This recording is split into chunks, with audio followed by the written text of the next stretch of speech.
Meus irmãos e minhas queridas irmãs, Deus abençoe. Vamos abrir as nossas Bíblias, por gentileza, no primeiro livro de Samuel, no capítulo 30. Leremos alguns versículos. Primeiro livro de Samuel, no capítulo 30. Primeiro livro de Samuel, no capítulo 30. Quero agradecer a Deus pela sua vida, você que está nos acompanhando pelo YouTube ou pelo Facebook. Quero convidar você a compartilhar este link com outras pessoas amadas, preciosas, que você conhece, que você sabe que estão precisando de palavra, de louvor, de oração, desse momento de culto especial. Compartilhe, vai ser uma bênção para a vida de outras pessoas também. É uma maneira muito preciosa de nós anunciarmos o Evangelho de Jesus Cristo. Quero dizer para você que está vivendo esse período tão complexo de pandemia, que tem gente que tem medo do coronavírus, é uma coisa. Tem gente que está sentindo dor por causa do coronavírus, é outra coisa. Tem gente que está sentindo saudade de alguém por causa do coronavírus. Então é hora de ficar em casa. Só saia de casa se você precisar. For uma necessidade urgente, vai, volta, faça tudo que tiver que ser feito, seja muito zeloso e muito responsável com as suas atitudes. Primeiro livro de Samuel, capítulo 30, vamos ler a palavra de Deus, porque hoje nós vamos falar sobre reconstrução, passos para a reconstrução da nossa vida. Nós estamos sendo atropelados por uma série de coisas, mas nós estamos ancorados na rocha e firmados na rocha, que é o Senhor Jesus Cristo. Amém, meus irmãos? Essa é a certeza que habita no coração da gente. O vento está soprando, muita gente balançando, se agitando. Nós precisamos deixar o nosso coração firmado na presença de Deus e aprender alguns passos para a reconstrução da nossa vida. E esse texto que nós vamos ler, ele retrata um momento muito importante da história do rei Davi, quando ele ainda vivia entre os filisteus. Fugindo de Saul, veja, fugindo de Saul, Davi foi habitar junto com os filisteus e foi acolhido por um dos reis, e não só acolhido, como passou ele a montar um exército de pessoas, de soldados que ele treinava e puxava para estarem ali, para servir aos filisteus. Enquanto ele os servia, surgiu uma batalha contra o povo de Israel, e os demais reis filisteus desconfiaram. Vai que Davi, na hora da luta, ao invés de lutar contra Israel, ele se coloca ao lado deles. Então nós não queremos que ele esteja lá. Davi então foi rejeitado. O rei, que era amigo dele, conversou, voltou, e ele foi para casa. A casa dele era Ziclag. O capítulo 30 diz que essa volta de Davi com seus homens para casa, para a cidade. E nós vamos ver em que estado a cidade estava. Capítulo 30, versículo 1. Sucedeu, pois, que, chegando Davi e os seus homens, ao terceiro dia, a Ziclag, já os amalequitas tinham dado com ímpeto contra o sul, e Ziclag, e esta ferido e queimado. Veja o estado da cidade. A cidade havia sido ferida e queimada. Versículo 2. Tinham levado cativas as mulheres que lá se achavam, porém a ninguém mataram, nem pequenos nem grandes, tão somente os levaram consigo e foram seu caminho. Davi e os seus homens vieram à cidade, e ei-la queimada, e suas mulheres, seus homens e suas filhas eram levados cativos. Então Davi e o povo que se achava com ele ergueram a voz e choraram até não terem mais forças para chorar. Também as duas mulheres de Davi foram levadas cativas, Ainoã, a Jezreelita, e Abigail, a viúva de Nabal, o carmelita. Davi muito se angustiou, pois o povo falava de apedrejá-lo, porque todos estavam em amargura, cada um por causa de seus filhos e de suas filhas, porém Davi se reanimou no Senhor, seu Deus. A primeira parte dessa história vai até aí. E nessa parte nós encontramos o primeiro passo para a reconstrução da nossa vida. Nós precisamos trabalhar a reconstrução da nossa vida a partir de agora. Nós precisamos trabalhar a reconstrução da nossa história a partir de agora. E um primeiro e fundamental passo que nós precisamos aprender nesse texto é reaprenda a chorar. O primeiro passo para a reconstrução das nossas vidas é reaprenda a chorar. Nós nascemos e choramos. Jesus disse que felizes são os que choram, porque eles serão consolados. O choro é um desabafo, é uma expressão, é um lamento, é um pranto, mas é extremamente importante para a nossa vida. Quando nós choramos, nós desabafamos, nós desembrulhamos as nossas emoções. Aprender ou reaprender a chorar pode ser difícil para alguns. Alguns podem ser mais duros. Foram criados na base do ameaça o choro. Segura esse choro. Segura esse choro agora aí. Ameaça o choro, diz não, homem não chora. Homem não chora. Ou você não está mais na idade de chorar. Mas esse texto nos ajuda a compreender o quanto o choro é importante, porque o choro é a nossa expressão de dor, o choro é a expressão de lamento, o choro é a expressão de pranto. Em muitas ocasiões da nossa vida, nós precisamos reaprender a chorar. O choro é uma etapa muito importante para a reconstrução da nossa vida. Choro, e aqui tem choro e tem amargura, por causa da família, que é mais importante do que tudo que havia sido perdido. Veja, o versículo 3 conta, Davi e seus homens vieram à cidade. Como estava a cidade? Queimada. Esse era um ponto. O segundo ponto é, e suas mulheres, seus filhos e suas filhas eram levados cativos. O versículo 4 diz que eles ergueram a voz e choraram, e o choro deles, a dor deles, a amargura deles, veja o que diz o finalzinho do versículo 6, Davi muito se angustiou, pois o povo falava de apedrejá-lo, por quê? Porque todos estavam em amargura, cada um por causa de seus filhos e suas filhas. A cidade havia sido devastada, a cidade havia sido queimada, mas o fato da cidade passar por isso não foi o motivo do choro. O choro estava muito mais conectado à família. O choro estava muito mais conectado às esposas, aos filhos, a olhar para dentro de casa, o que nos leva a lembrar que as pessoas são mais importantes que as coisas. As coisas podem ser reconstruídas, as coisas podem ser levantadas, as coisas podem ser colocadas de pé.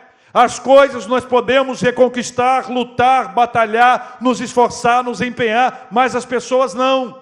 O foco do choro, do lamento, o foco da tristeza, da amargura, estava nas pessoas. As pessoas são mais importantes que as coisas. O choro é pela família. Aprenda, reaprenda a chorar pela sua família. A família é o nosso bem maior. Não há nada mais importante que a nossa família. Todas as demais coisas nós podemos construir, reconstruir, destruir, reconstruir. Nós gostamos de desafios, de caminhar firme, de sonhar, de planejar, de executar, mas a família é uma só. O choro aqui, diz o versículo 6, todos estavam em amargura, cada um por causa de seus filhos e de suas filhas. Esse é o motivo do choro. O choro é pela família, o pai que chora, a mãe que chora. A mãe, a sunamita, lá de Sunem, chorando a dor da perda do seu único filho. Ou pensando, por exemplo, do pai que chora a doença e morte de sua filha, como o caso de Jairo. Tantas pessoas na Bíblia citadas como pessoas que choraram em razão da perda de uma pessoa preciosa na sua vida. O nosso choro, nós precisamos reaprender a chorar pelas pessoas. Nós precisamos viver um coração quebrantado que chora, que sofre, que está diante de Deus, e diante de Deus desabafa, e diante de Deus clama. Nós precisamos clamar, chorar, lamentar, prantear pelas causas corretas. Nossa riqueza maior, nossa família, nossos entes queridos. O primeiro passo para a nossa reconstrução é reaprender a chorar. Reaprender a chorar pelas pessoas. Reaprender a chorar pelas pessoas. Um segundo passo que aí está, versículo 7 e 8, que diz o versículo 7 e 8, leia comigo por gentileza. Disse Davi a Abiatar. Quem era Abiatar? Abiatar era o sacerdote, filho de quem? Filho de Aimeleque. Acompanha aí a leitura, 1 Samuel capítulo 30, estamos no versículo 7. Ele disse, traze-me aqui a estola sacerdotal. E Abiatar a trouxe a Davi. Versículo 8, então consultou Davi ao Senhor, dizendo, perseguirei eu o bando? Alcançá-lo-ei? Respondeu-lhe o Senhor, persegue-o, porque de fato o alcançarás e tudo libertarás. Um segundo passo dentro desse processo da reconstrução é, corra para ainda mais perto de Deus. Corra para ainda mais perto de Deus. Nós percebemos melhor a nossa fragilidade, a nossa pequenez, quando mais precisamos de Deus. Quanto mais perto de Deus você estiver, mais você reconhecerá a sua grandeza. Num período de reconstrução é fundamental que você corra para mais perto de Deus, para estar diante do Pai, para receber da parte dele, para ser alimentado, para ser fortalecido. Mas aqui existem dois benefícios extraordinários que acontecem aqui. O primeiro deles é, corra para perto de Deus para você saber o que fazer. Para você saber o que fazer. Numa hora de reconstrução, é fundamental que a gente saiba o que fazer. Quais são as ferramentas? Qual é o caminho? Qual deve ser a minha atitude? Qual a postura que eu devo assumir? Qual é a minha história? Quais são minhas escolhas? Eu vou para lá, vou para cá, eu fico, eu vou. Quantas vezes uma interrogação enorme surge na nossa mente? E porque surge a interrogação, duas possibilidades existem. Ou eu fico parado, ou eu faço escolhas erradas. Se você estiver trabalhando numa reconstrução e fizer escolhas erradas, a reconstrução de verdade vai demorar ainda mais. E o preço será ainda muito maior. Então, quando você corre para mais perto de Deus, a primeira coisa que acontece é que você passa a saber o que fazer. Você aprende o que fazer. Você descobre o que fazer. Davi fez isso. Consultou Davi ao Senhor, perseguirei eu o bando? Interrogação. Eu vou ou eu fico? Resposta de Deus, persegue-o. Resposta do Senhor, persegue-o. Então você tem uma palavra tão importante, corra para mais perto de Deus, corra para ainda mais perto de Deus. Resultado disso, você vai saber o que fazer. A segunda coisa que é muito importante, você aprende que Deus vai junto com você. Essa é uma questão que muda a nossa mentalidade completamente. Finalzinho do versículo 8, persegue-o, porque de fato o alcançarás e tudo libertarás. E à medida que esta caminhada se dá em todo esse processo, percebe-se claramente a presença de Deus ao lado do seu povo, a presença de Deus ao lado de Davi, a presença do Senhor ao lado dele. Então, na mesma forma, nesse instante em que ele se aproxima de Deus, quando ele corre para mais perto de Deus, o Senhor diz para ele o que fazer. E diz mais, eu vou com você. Segundo passo para a reconstrução, corra para ainda mais perto de Deus. Versículos 9 e 10 nos traz o terceiro passo. Veja o que diz o versículo 9 e 10. Partiu, pois, Davi, ele e os 600 homens que com ele se achavam. 600. Chegaram ao ribeiro de Besor, onde os retardatários ficaram. 200 ficaram ali. Versículo 10. Davi, porém, 400 homens. Eram 600, 200 ficaram. Davi, porém, 400 homens continuaram a perseguição, pois que 200 ficaram para trás, pois por não poderem, de cansados que estavam, passar o ribeiro de Besor. Veja, meus queridos irmãos, que o que acontece aqui, nesse processo que se dá, nesse processo que vai, é que o Senhor trouxe para ele uma palavra importante. Esse é o terceiro e fundamental passo para a reconstrução. Exercite a dependência de Deus.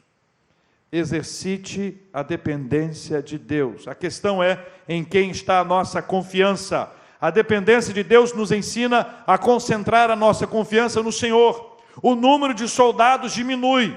e diminui para que Davi aprenda que quem vai dar essa vitória é o Senhor, para que Davi coloque isso em prática.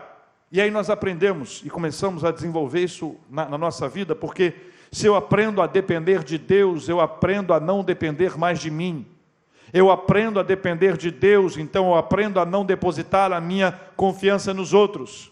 A caminhada é longa, difícil, é complexa, mas exercite a dependência de Deus, e não são poucos os casos em que Deus nos desafia a viver a dependência dEle. No livro de Juízes conta a história de Gideão, um grande exército que vai diminuindo até ficar em 300 homens. E ficam 300 homens para que Gideão tenha absoluta convicção de que aquela foi uma obra divina, de que a dependência de Deus fez com que ele avançasse. Exercite a dependência de Deus, exercite a dependência de Deus, confie plenamente no Senhor. Quarto passo, versículos 11 a 15. Acharam no campo um homem egípcio e o trouxeram a Davi. Deram-lhe pão e comeu, e deram-lhe a beber água. Deram-lhe também um pedaço de pasta de figos secos e 2 cachos de passas, e comeu. Recobrou então o alento, pois havia 3 dias e 3 noites que não comia pão, nem bebia água. Então lhe perguntou Davi: de quem és tu e de onde vens? Respondeu o moço egípcio: sou servo de um amalequita, e o meu senhor me deixou aqui porque eu adoeci há 3 dias. Olha o que diz o versículo 14. Nós demos com ímpeto contra o lado sul dos queretitas, contra o território de Judá e contra o lado sul de Calebe, e pusemos fogo em Ziclague. Disse-lhe Davi: poderias, descendo, guiar-me a este bando? Respondeu-lhe: jura-me por Deus que não me matarás, nem me entregarás nas mãos de meu senhor, e descerei e te guiarei a esse bando. O quarto passo para a reconstrução é: fique atento aos detalhes. Fique atento aos detalhes. O que para muitos pode parecer coincidência, no reino de Deus e na obra de Deus é providência. Percebe a diferença? Alguns dizem, isso é coincidência. Mas nós que conhecemos a Deus sabemos que isso é providência. Fique atento aos detalhes. Perceba que nessa movimentação de Deus, a mão do Senhor Deus vai abrindo as portas. Todo o processo dessa reconstrução está em andamento. Ela não está concluída. Ela é um processo que está se desenvolvendo. Mas veja, o Senhor nos desperta para ficar atento aos detalhes. Vou te contar uma história romântica. Gosta de história romântica? Gênesis capítulo 24. Se você puder, abra comigo o texto bíblico. Gênesis capítulo 24. Há uma história bíblica romântica muito importante para nós. Capítulo 24, versículo 15. Versículo 15 é o encontro de Rebeca. Estou lendo Gênesis 24, a partir do versículo 15. É o encontro de Rebeca. Antes desse momento que aqui está, nosso patriarca traz uma palavra muito importante. Abraão manda que um servo de sua casa busque uma mulher para Isaque, faz ele prometer, dá ele as coordenadas, dá ele todas as pistas. E veja o que diz a Bíblia, versículo 15: considerava ele ainda quando saiu Rebeca, filha de Betuel, filha de Milca, mulher de Naor, irmão de Abraão, trazendo um cântaro ao ombro. Olha as observações.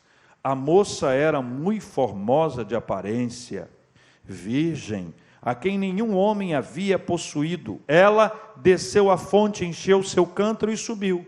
Então o servo saiu-lhe ao encontro e disse: dá-me de beber um pouco da água do teu cântaro.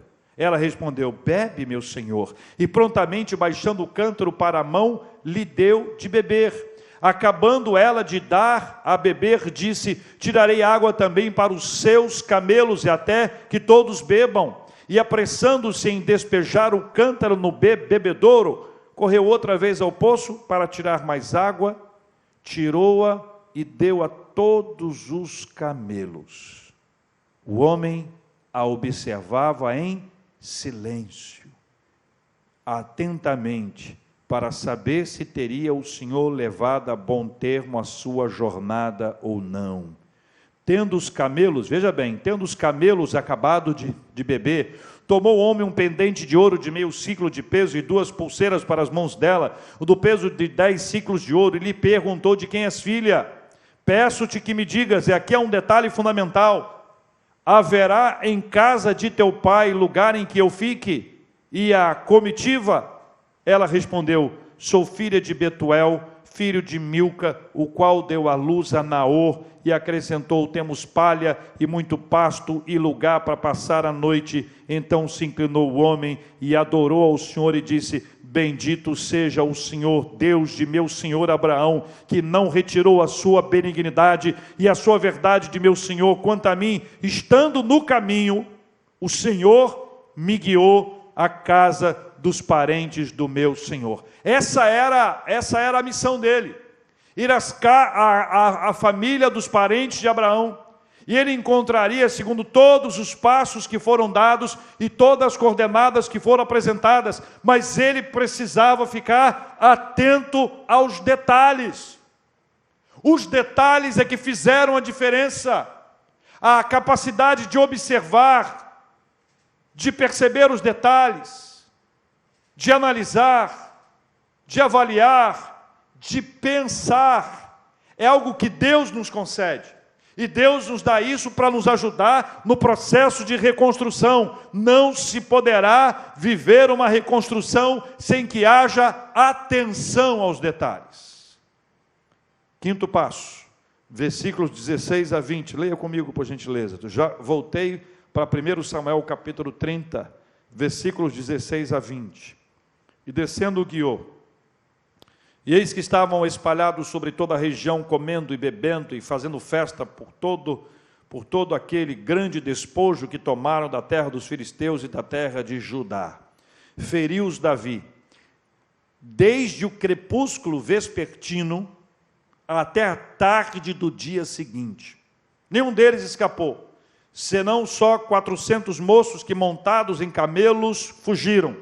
Assim Davi, veja o que diz o versículo 18, assim Davi salvou tudo quanto haviam tomado os amalequitas, também salvou as suas 2 mulheres, não lhes faltou coisa alguma, nem pequena, nem grande, nem os filhos, nem as filhas, nem o despojo, nada do que lhes haviam tomado, tudo Davi tornou a trazer. Também tomou Davi todas as ovelhas e o gado, e o levaram diante de Davi, e diziam: este é o despojo de Davi. O quinto passo nesse processo muito importante e fundamental para a nossa vida é: esteja pronto para lutar. Esteja pronto para lutar. Esteja pronta para lutar. Nada é fácil no processo e na caminhada da reconstrução. Não se pode esperar nada gratuitamente ou que chova do céu. Deus faz a sua parte, mas eu preciso aprender a lutar. Eu preciso saber, eu preciso me dispor, me lançar. Paulo escrevendo a Timóteo, capítulo 4, 2 Timóteo, versículo 7, falando sobre a sua vida e a sua vida espiritual, ele termina o seu ministério dizendo: combati o bom combate. Paulo lutou o tempo inteiro na sua vida. Paulo batalhou espiritualmente pela igreja. Paulo sabia que se ele não lutasse, se ele não se esforçasse, se ele não perseverasse, todo aquele trabalho seria em vão. Essa é a nossa parte no processo de reconstrução. Eu preciso saber para onde ir. Eu preciso saber o que fazer. Eu preciso ficar atento aos detalhes, mas eu preciso lutar, estar pronto para lutar.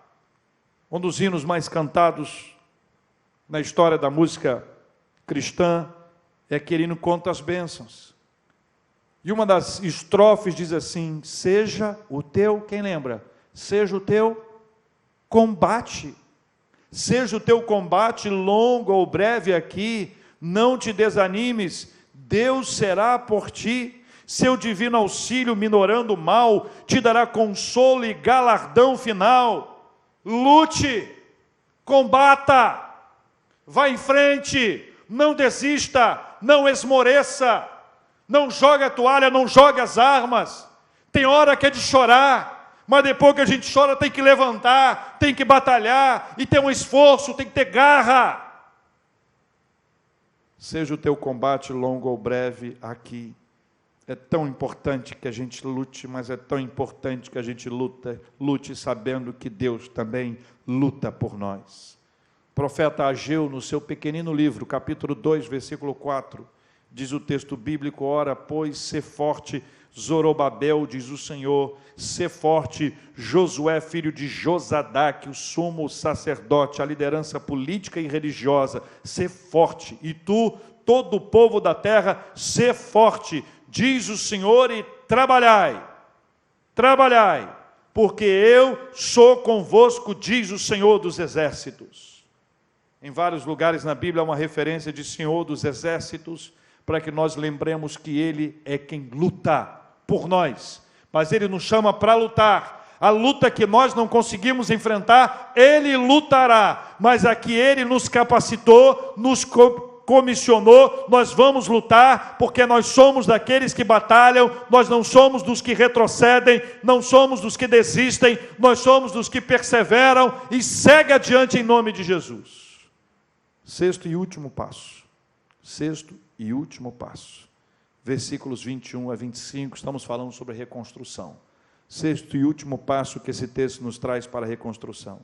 Chegando Davi aos 200 homens que de cansados que estavam não puderam seguir e ficaram no ribeiro de Besor, estes saíram ao encontro de Davi e do povo que com ele vinha.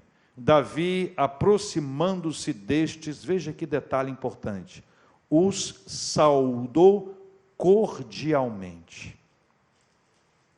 Então, todos os maus e filhos de Belial, dentre os homens que tinham ido com Davi, responderam e disseram: olha o conselho e o pensamento dos homens maus. Visto que não foram conosco, não lhes daremos o despojo que salvamos. Cada um, porém, leve sua mulher e seus filhos e se vá embora. Versículo 23. Porém Davi disse: não fareis assim, irmãos meus. Com o quê? O que diz o texto bíblico? Com o que nos deu o Senhor, que nos guardou e entregou às nossas mãos o bando que contra nós vinha.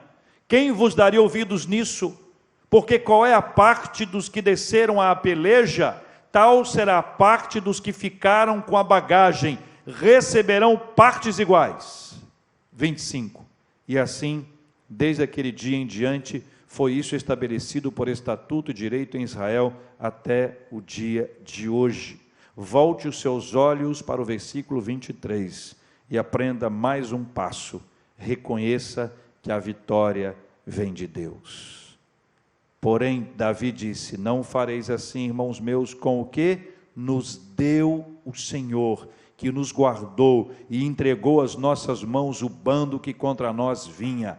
No final de todo esse processo de reconstrução, nós vamos olhar para trás e vamos lembrar que todo esse processo foi conduzido pelo Senhor, foi Deus que nos conduziu, foi Deus que nos guardou, foi Deus que nos protegeu, foi Deus que nos encorajou, foi Deus que nos animou, foi Deus quem nos suportou, e só por causa de Deus nós conseguimos, e só por causa de Deus nós conseguiremos.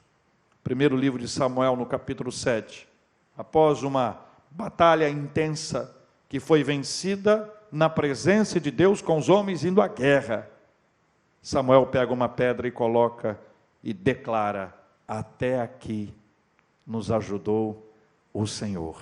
Imagine bem que os homens poderiam ter voltado da guerra e ter afirmado: como assim o Senhor nos ajudou? Fomos nós que fizemos. Olha aqui, eu estou com sangue aqui, estou cansado, estou sobrecarregado, eu que fiz isso aí, foi eu que lutei para conseguir isso tudo aí, não foi Deus não. Mas havia uma consciência espiritual sobre as pessoas que ali estavam. E a consciência que ali estava era que o Senhor havia permitido que eles conseguissem vencer. E esta é uma virada, uma guinada no nosso entendimento. Reconheça que a vitória vem de Deus.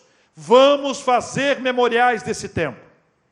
Quando tudo isso passar, e nós enxergarmos uma reconstrução, e percebemos que essa reconstrução foi conduzida a bom termo, nós vamos construir memoriais, como Samuel que botou a pedra. Nós vamos construir os nossos memoriais, vamos criar, vamos escrever, vamos fotografar, vamos pintar, vamos pensar nas diversas formas para que essa história fique marcada como um tempo de transformação, de mudança, de crescimento, de desenvolvimento, um tempo em que o Senhor nos abençoou, nos guardou, nos sustentou, nos deu aquilo que nós precisávamos. O Senhor nos levantou quando nós estávamos cansados e sobrecarregados, e Ele nos deu a grande vitória em nome de Jesus.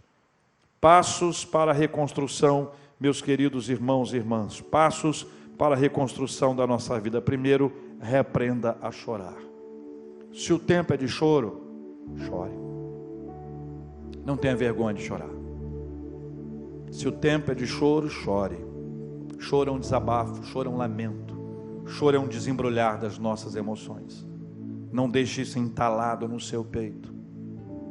Jesus diz que bem-aventurados são os que choram, porque eles serão consolados. Nós nascemos e choramos. Que mal há em chorar um pouco? Reaprenda a chorar, mas preste atenção. Reaprenda a chorar pelos motivos certos. O texto diz que aqueles eram homens de Belial, homens maus, mas eles choraram pelas pessoas e não pelas coisas.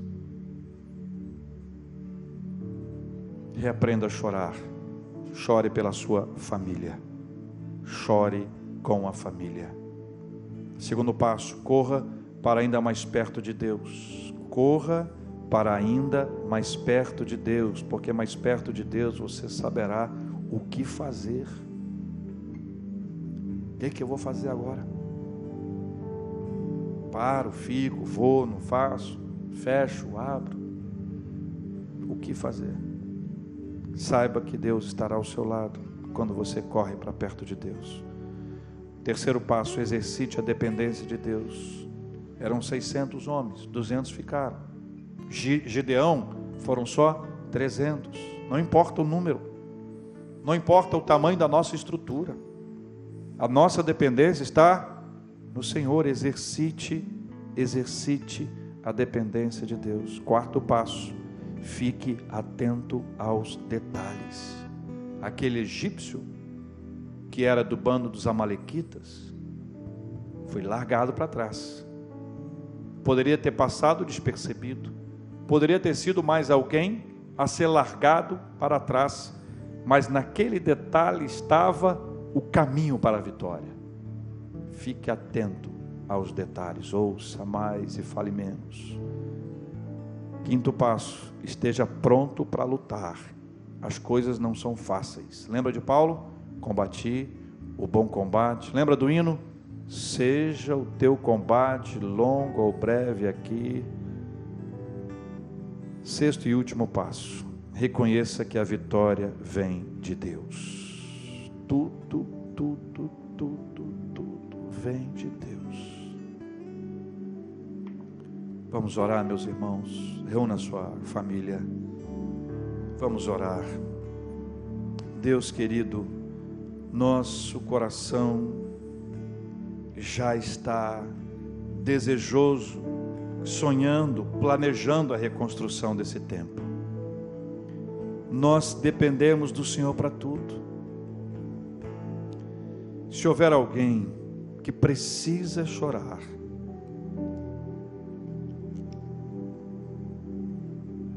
permita que haja um ambiente sadio, para que esse choro não seja encarado como fraqueza, mas como um quebrantamento espiritual diante do Senhor.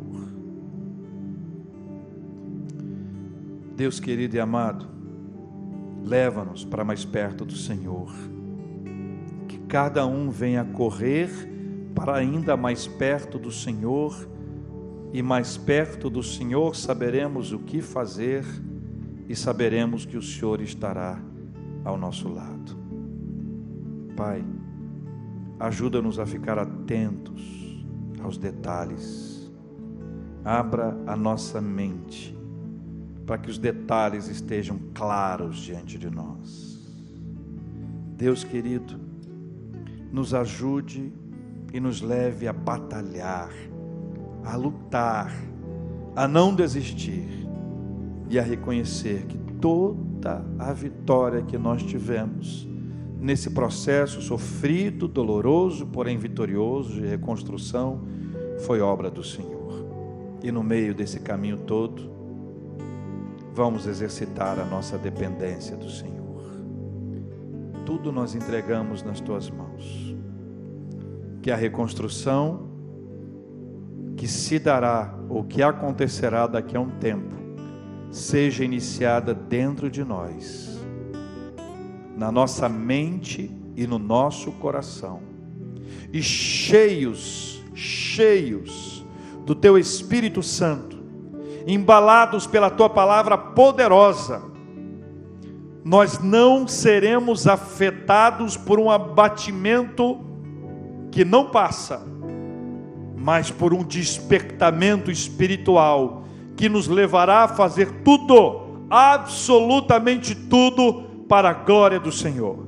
Se antes fazemos para nós, para os nossos deleites e prazeres, para a nossa própria glória ou vanglória, para contarmos vantagens para as pessoas, para sermos admirados pelos outros, que agora viemos a fazer tudo para a glória do teu santo nome.